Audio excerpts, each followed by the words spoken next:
birumvikana neza cyane rwose, biragoye guhita byumva ko muri telefone yawe ushobora gukoreshamo akawunti za watsapu zigera kuri eshatu icyarimwe.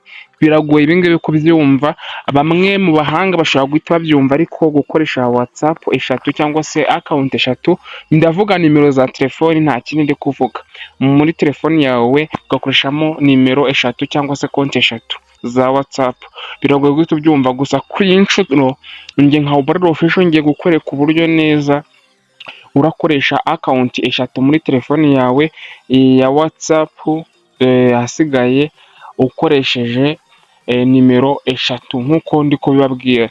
Ntatinze rero, icya mbere tugiye kubanza gukora, murabona iyi akawunti yongeye kubanza guhita nyivanamo, ahasigaye hahita hasigaramo akawunti imwe yonyine muri telefoni, dore nyivanyemo mureba, hahita hasigaramo akawunti imwe, n'ubundi iyo ngiyo imwe isigayemo nayo murabona n'ubundi baramwe ngo switched to, bivuga ngo nshobora gushyiramo nimero ebyiri ariko nkagira n'indi app nshyiramo, ikatwagira application konti eshatu muri telefoni yacu ya WhatsApp. Nge tugiye kubana no Ubarira Official. Niba ari ubwa mbere ugeze kuri YouTube channel, kora subscribe, tujye tubana igihe cyose, kora like kuri iyi video, ahasigaye utere comment usangize n'inshuti zawe zose cyangwa se ukoresheje. Imana iguha umugisha ibyo nubikora ubikuye ku mutima, kubikora utabikuye ku mutima birarutana nko kubyihorera. Ubarira Official, isoko ku ikoranabuhanga, internet za future, kora subscribe tubane igihe cyose. Ikintu ugomba kumenya rero, ugomba kuba ufitemo application yawe izwi nka Play Store, Google Play Store. Google Play Store uyifitemo udownloadingamo application yitwa WhatsApp Messenger.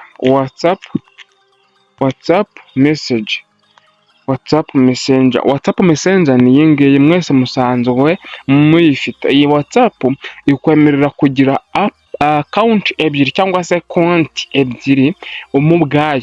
Noneho washaka nyuma uba ari nk'umuntu ufite nka business ku ruhande, ukaba wagira icyo twita business account. Niyo mpamvu tugiye kurebera hamwe ubu ngubu kuri inshuro kijyanye na WhatsApp Messenger, WhatsApp business. Bazayishaka nzabakorera video, muze kumbwira muri comment, ariko nimutayishaka ntabwo nzayikora kuko ntabwo nzaba nabonye ndayereka. Ready? Tayari murabona ko application iri installed. Icyo twe tugiye gukora ni ukwizera muri application yacu. Murabona nakandikira umuntu, najya muri groupe nkandika, ariko dushaka kwandikamo account. Nge no kukwereka ukuntu uzajya uva muri account imwe ujya mu yindi. Urakanda hano hejuru, ngira ngo uri kubona hano hejuru hari ubudomo butatu mu kaboko k'iburyo. Iyo ukanzeho uramanuka munsi hano hari settings, ugahita uza hari account, ureba hasi handitse ngo add account. Umaze gukora add account, ukora add account. Iyo umaze gukora hano handitse add account, bakavuga ngo shyiramo phone number, agree and continue. Usigaye twishyuriramo nimero ya telefone, kanshyiremo mbere na mbere hano mu Rwanda 7279.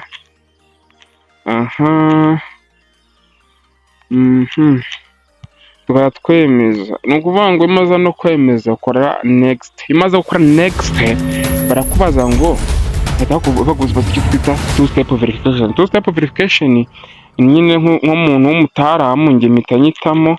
Iyi ni security mba narashyizeho kuri account yanjye, umuntu ushaka kureba uko ikora azambwira nta kibazo nzayimwereka. Ngewe ndi tayari ukuntu bashyiramo icyo twita two step verification. Ibintu nk'ibi ukuntu biba bikora, abantu benshi bagiye bakomeza kuwimbaza, ariko mwambwira nkazabereka uko bikora. Murabona ko account rwose turimo turayishyiramo. Biragoye ko ibi ngibi wundi upfa kubikora nyine utari umuntu w'umwe expert mu ikoranabuhanga. Kantu niba wari ukazi ujye umbwira muri comment, niba utari ukazi, ariko wetegereza tubanze turebe neza ese nyuma yuko twadinzeho dore bari kutubwira ngo adding account. Ubundi mbere baba bakubwira ngo welcome, cyangwa se bakakubwira ngo bakubwira andi magambo nyine ameze nk'aho uri mushyashya kuri WhatsApp, ariko ntabwo ariko bimeze. Niyo mpamvu iyi video nubona igufashije muntu wanjye, dore ya two step verification barayitubajije, iyi ngiyi nayo wasanga mutayizi, niba mutayizi muzambwire kabiri. Tayari murabona twageze muri akawunti yindi. Dore rero ushaka kujya muri akawunti yindi, dore uza hano hejuru, ukaza hano haba handitse ngo switch.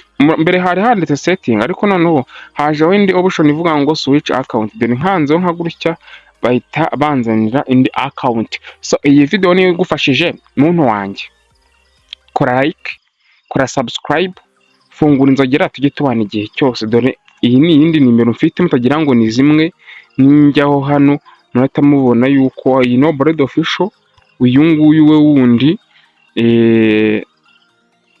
uyu wundi no bita ni iyi nimero se murabona tayazishyizeho none ahangaha ya. So niba igufashije rero ufungure n'inzogera kuri subscribe kugira ngo video yendi nzashyiraho ubutajyanye na WhatsApp business uburyo wayisetingamo nzayikwereka, cyangwa se ijyanye na two step verification, ibijyanye n'umutekano ku buryo nta muntu wakwiba WhatsApp yawe, nayo nzayibakorere. Ukeneye kujya umenya ibintu nk'ibi ngibi byose mbanzi, unyandikira kuri WhatsApp mbikwigisha umunsi umwe ukarara ubimenye byose, ukaba umu expert. Njyewe dukora nk'Abashinwa, ni ugukora pe nawe ukabyumva ko wakoze, ariko ubifata nyine birakugora, ariko urabifata kandi bikakugirira umumaro. Nshimira abantu mukomeze kujya munyandikira nkabafasha. Imana ibarinde, wowe tubanye muri iyi video.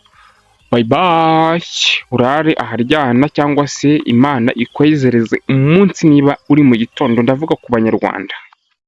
Bored Official, isoko ku ikoranabuhanga, internet za future. Kora subscribe tubane igihe cyose.